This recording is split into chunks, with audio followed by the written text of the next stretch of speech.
The Dallas Mavericks have won 2 in a row at home, taking on a Lakers team still without LeBron James in the lineup. They're trying to snap a 3-game losing streak as they head to Dallas. This game is at 8:30 Eastern on NBA League Pass.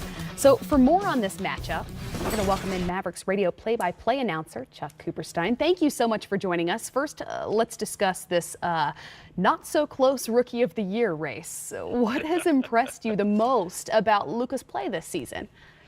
Well, I mean, obviously, the poise of a 19-year-old, you don't see this very often.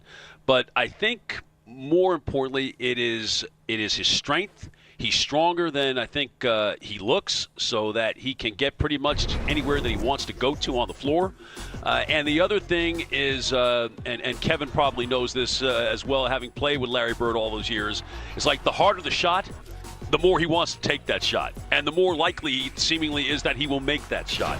Like the one that he made the other night at halftime in Boston. The one he made at Portland to put the game in overtime. It just seems like the crazier the shot, the more he enjoys it, and the more likely it seems like he's going to knock it down. Well, we've talked a lot tonight about the parity in the Western Conference through these first 40 games. The Mavericks sit outside the playoff picture in 13th, but with that parity, a playoff push is possible. What do you see as a realistic expectation for this team? I think right now you're looking at playing important games in March.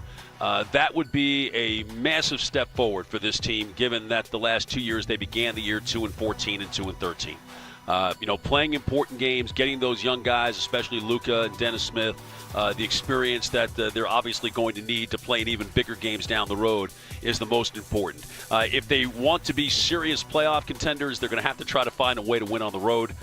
They have the worst road record in the league right now, obviously tied for the fewest home losses in the league. So these 2 games that they have tonight against the Lakers and on Wednesday against Phoenix are games that they absolutely have to have while they try to sort out whatever it is that's keeping them from winning on the road.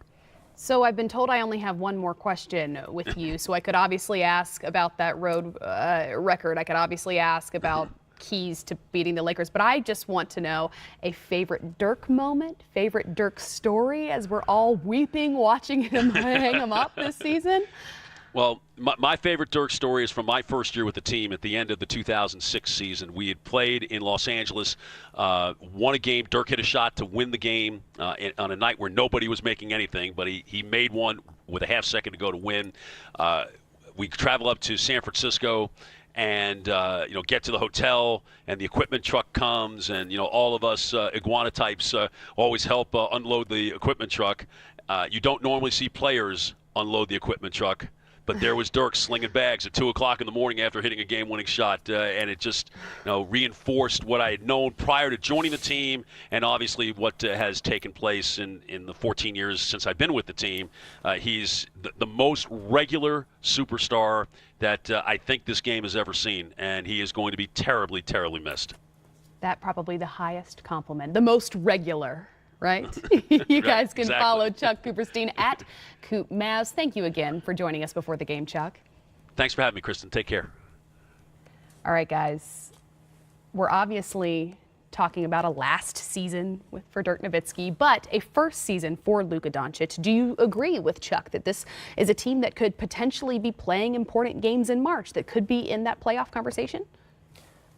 I'd like to say yes, but I'm not quite sure that they're ready to challenge the 3 or 4 teams that are ahead of them right now over the stretch of the remaining part of the season. But they've taken great strides from where they were, and the pieces that they've added either through free agency or acquiring Doncic in the draft the way they did. This is an on-the-rise Dallas team. And they have an owner who loves to win, so he's going to do whatever it takes to try and make this team better. They have an outstanding coach in Rick Carlisle. They're going to beat some teams and cause those other teams problems from getting into the playoffs. Some big losses for teams that go up against Dallas. All right. I think the biggest thing is if they're playing meaningful games, if you have 15 games left and Rick comes in and says, fellas, looking at the schedule, we got to win 10 of our next 15 games. We got to go 10-5 over this stretch. And they're meaningful games because in the playoffs, you play meaningful games. I've seen so many young players just take games for granted. You know what I mean? They kind of come out and it's a win tonight, we lose tonight, whatever. You need to play in meaningful games for these young guys. I'd love to see Doncic play in these meaningful games, along with Smith. DeAndre Jordan was a great pickup for them. Barnes has played so well for them. They're creating a nice little nucleus of guys. Dirk, unfortunately, is too old to stay in that. He's if Dirk makes one or two one-legged step back bank shots a game, everybody would be happy on his hey, we love you, but you're going away tour. But I would love to see these young guys play in games. And one J.J. Barea has played so well for them off the bench. They need him healthy. He's had, he sprained his ankle, and he needs to stay healthy for this team. But I'd love to see this team in the mix and see how Doncic just embraces all these tight games. He loves the moment. Yeah. Well, let's think about this. I'll throw these 5 names at you. These are teams they have to get ahead of.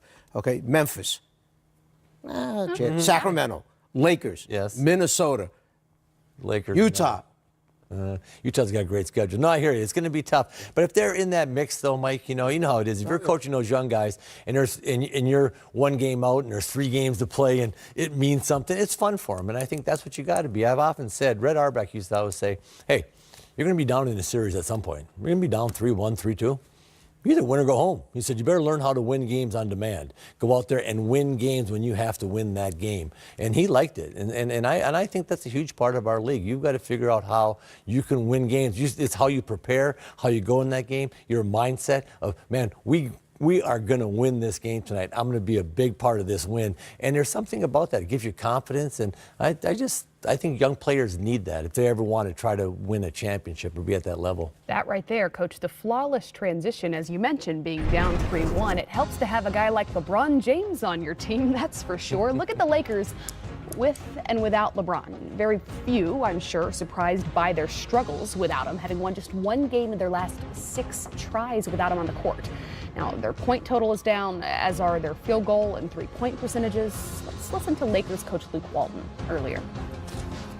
They're trying, but they're young. But, at some point, we just, we need more passion, we need more fight, and that's not scoring, but it's more diving for loose balls, yet communicating loudly. Without LeBron, this, of course, could be an opportunity for the Dallas Mavericks to continue to move up the ranks in the Western Conference. But do you guys see the Lakers as a buyer prior to the trade deadline?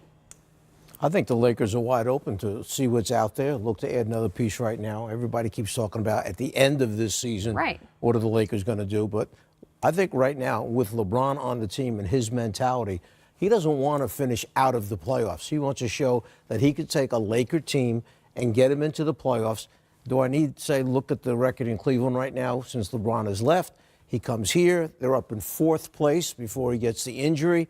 And now all of a sudden with him back out, they're sliding back down the ladder again. So with his competitive spirit, he would like to be able to say, I took the Lakers to the playoffs this year. Right, well, because see, that's the problem, is we talk about next season and the season after because LeBron James is now in town, forgetting how good he makes everyone around him, forgetting that he could take this team to the Western Conference playoffs. They're selective buyers. I mean, they're not going to buy an old 1948 Ford, but they may buy a 2015 Mercedes-Benz. They got a little few miles on it, I just think, depending on who it is, I just think they're very selective buyers. I just think that if they look at a guy and say, this guy can fit our team for the next 2 or 3 years, 4 years, yeah, we'll do it. But I don't think they're going to make a trade for a guy to say, okay, this is a one-and-done year. I think they'd probably wait. But, hey, look, I said this at the start of the year. LeBron, if he's healthy, this team will finish in the playoff. They'll be in the playoffs. So it's just a matter of do they have home court or not. He's such a dominant personality, and the way he plays just affects everybody on the floor in such a positive way. He can do so many things. His ability to pass and run, and it's fun for me to watch him. But I just also think that in the back of Magic's mind, he's thinking, okay, we're going to really, if something comes along now, but boy, this next summer, we have opportunity to sign some free agents and who can we get? And I think they have a big grand plan there. But if a good player came along, hey, let's face it. If Anthony Davis becomes available and you can get him, you do that in a heartbeat. Like, you don't mean a good player like somebody that may have gone to school on the West Coast, somebody who may have been an all-star that can rebound and can shoot threes and may feel very familiar to LeBron James. That has similar initials like to that. mine, KL, perhaps? I just throwing it out there. I hear you. You never know. Could be. It's something to think about. All right, we're Brings a gonna little Beach Boys music with him. Yeah, right. There you go. Bring that up. I didn't want to say that. Donovan Mitchell, Giannis Antetokounmpo. A couple of young stars going head-to-head Jazz Bucks. It's 1 of 8 on a Monday night. My mom used to call me Special K. Ooh. Funny. The Spurs win at 119-107. That's their season-high 5th win in a row. But they've also gone 13-3 in their last 16 games. Coach, that win moves them up to 5th place, past the Houston Rockets. What is it that stands out about the way this team is playing right now and hitting their stride halfway through this season? I like their ball movement on the offensive end, and they've incorporated 2 ISO players in Aldridge, who plays mostly on the box or the elbows, and DeRozan, who doesn't shoot threes, coming off of actions and then getting into his one-on-one game. But they've incorporated those 2 guys in how they play alongside of some good three-point shooters now. And they've changed their lineup a couple times. Pop's twisted some stuff around. Defensively, they seem a little bit more aggressive to me than they have been. You know, I mean, they're getting up a little bit more. They're more confident in their schemes. So they're pushing up. Their help is there. And they play very, very good team defense. So if you beat one guy in the Spurs, the other guy's rotating over. You very seldom beat a guy on the Spurs and have a clean layup. They come over, they rotate, they shift, they scramble very well. But it's their ball movement. I like the fact that we talked about it earlier. They're shooting 5 percentage points higher as a team in this run, 13-3. You know, you're taking about 100 shots a game.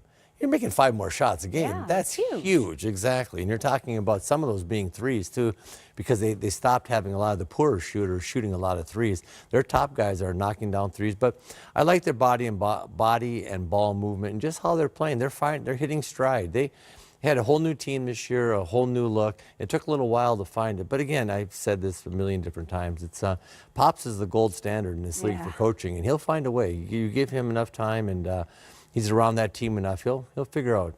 Well, speaking of the Houston Rockets, which is the team that the Spurs just left over in the Western Conference, and the Denver Nuggets, the team sitting atop the Western Conference. The Rockets hold the 10-point lead at halftime, 70-60. James Harden, unsurprisingly, is leading the way with 18 points. He's got 7 assists as well.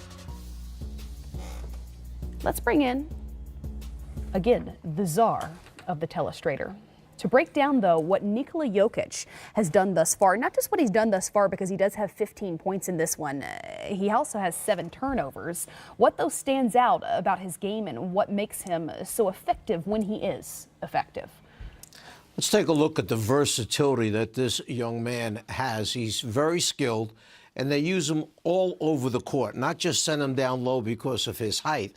They take advantage of the things that he can do. First, let's look at him as a passer, as a distributor.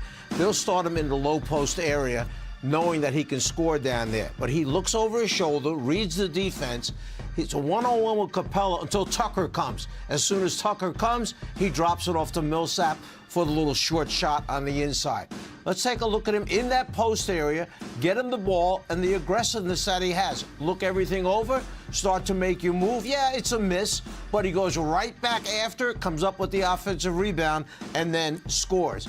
Then on the outside, dribble handoff. I'm going to go down and post up the smaller Tucker. Tucker beats him up a little bit in that post area, so, okay, I don't want to get in a fight. I'll just step out behind the three-point line and watch this one from well behind the three-point line as he knocks down the three. So a number of different facets to his game, a very skilled young big man, a guy who I believe I heard you people say could be in the MVP discussions at the end of the season. Well, in our discussion anyway. Yeah. If we're talking about it, then he's in the conversation, right? If they end up with the best record in the West, they'll have to talk about Jokic as an MVP candidate. Mike, how is he? He has 7 turnovers. What's Houston doing to cause him to turn the ball over? He's usually pretty steady with the ball. He gets a little loose once in a while, but he's usually pretty steady. What we see them doing is they're waiting, and he puts it on the floor. 1 dribble, 2 dribbles, and then they come after him from the blind side, hoping that he'll either spin back into that oncoming defender, or the defender has gotten a hand in there 2 or 3 times, which has caused him to fumble it, lose control of the basketball. So they're trying to frustrate him after he puts it on the floor. When he catches and looks around, they stay at home. But once he starts to put it down, he's taking the contact from the body of Capella. And then, as you know, Tucker's very physical. When he comes after him or one of the other Houston defenders, they've caused him a little bit of concern. Mike, that's one of those guys when you work with the big guys. That's if you inside reverse pivot, the old Jack Sikma move, so you keep your face to the guy and you never get your back to the basket where they can come up from behind you. So as you rip and face up, everything's in front of you. You can see it. He's such a young player. He needs to incorporate that, because that's one of the things. When you start dribbling the ball and they start coming from the blind side and everybody's digging, you get some turnovers. But he'll make an adjustment. He's very smart and he's got great hands. I like that big fella. It always puts tremendous pressure on the defender when the offensive man turns and faces up, because now he becomes that triple threat. All right, thanks, Coach Fratello. We'll check back in with